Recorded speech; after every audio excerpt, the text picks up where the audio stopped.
اعوذ باللہ من الشیطان الرجیم بسم اللہ الرحمن الرحیم۔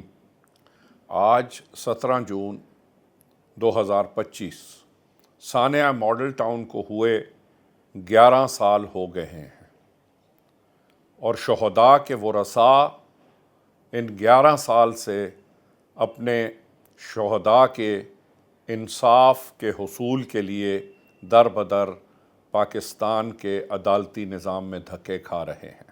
صحیح مسلم کی ایک حدیث شریف ہے اور راوی ہیں عبداللہ بن مسعود، جنہوں نے کہا کہ میں نے سنا کہ رسول اللہ صلی اللہ علیہ وسلم نے فرمایا کہ قیامت کے دن لوگوں کے درمیان سب سے پہلے جو فیصلے کیے جائیں گے وہ خون کے بارے میں ہوں گے۔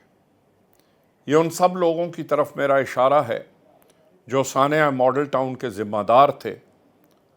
اگر وہ مسلمان ہیں اور ان کو روز قیامت پہ یقین ہے تو ان کو یقین ہونا چاہیے کہ جو ناحق خون ماڈل ٹاؤن میں بہایا گیا اس کا ضرور حساب ہوگا۔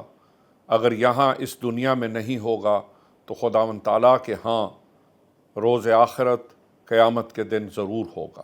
سب سے پہلے میں اپنے شہداء کے ورثاء کو خراج تحسین پیش کرنا چاہتا ہوں، جنہوں نے ان 11 سال میں استقامت کی وہ مثال قائم کی ہے جو کہ شاید دور حاضر میں بہت کم دکھائی دیتی ہے۔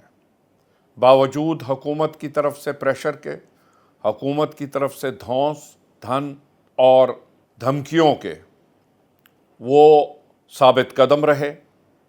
ان میں سے ایک نے بھی کوئی ایسا بیان عدالت میں دینے سے انکار کر دیا جس میں حکومت کے موقف کی تائید ہو۔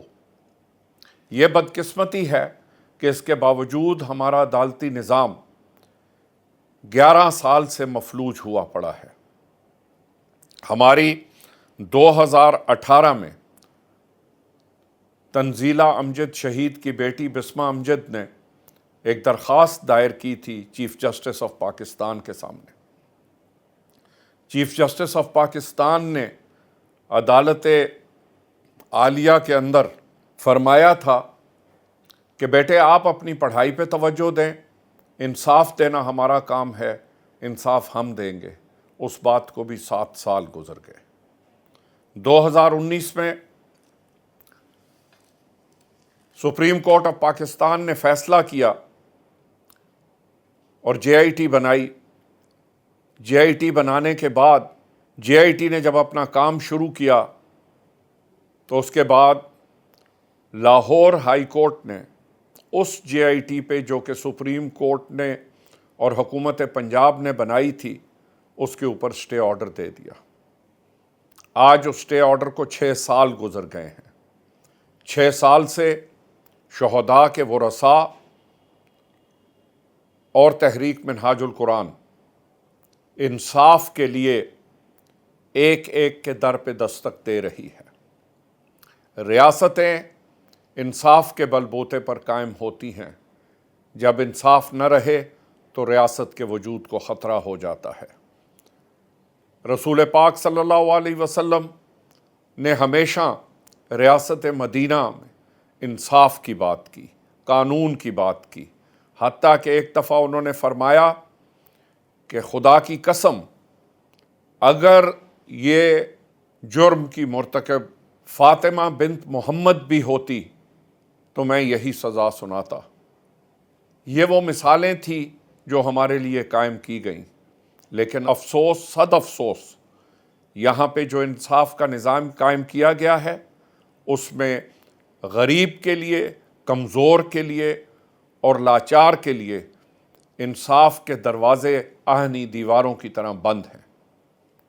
ہم اپنے عزم کا اعادہ کرتے ہیں، اپنے شہداء کے ورثاء کو بار دیگر سلام پیش کرتے ہیں اور اس عزم کا اعادہ کرتے ہیں کہ جب تک ہم زندہ ہیں ہم ماڈل ٹاؤن کے شہداء کے انصاف کے لیے لڑتے رہیں گے، اپنے تمام تر وسائل کے ساتھ، اپنی تمام تر ہمت کے ساتھ۔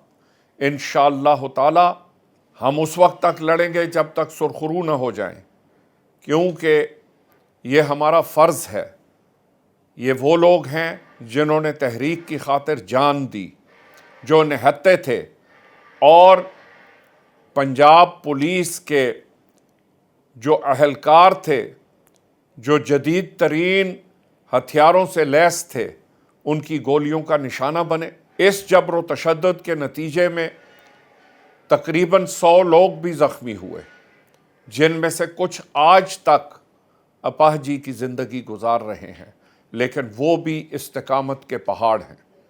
میں ان زخمیوں کو بھی خراج تحسین پیش کرتا ہوں کہ کسی ایک نے بھی حکومت سے نہ مدد کی درخواست کی اور نہ ہی جو حکومت چاہتی تھی کہ یہ حکومت سے پیسے لے لیں، شہداء کے خون کے پیسے لے لیں۔ ہمارے ہر ایک کارکن نے انکار کیا۔ ان کارکنوں کو سلام پیش کرتے ہوئے ہم دعا گو ہیں کہ اللہ پاک ان کے لواحقین جو اس دنیا سے چلے گئے ان کی بخشش و مغفرت فرمائے، جو زخمی ہیں ان کو صحت کاملہ عطا فرمائے، اور جن ظالموں نے 17 جون 2014 کو جو قتل و غارت گری کی تھی ماڈل ٹاؤن میں، خداوند تعالیٰ ان کو کیفر کردار تک پہنچائے۔ والسلام علیکم ورحمۃ اللہ وبرکاتہ۔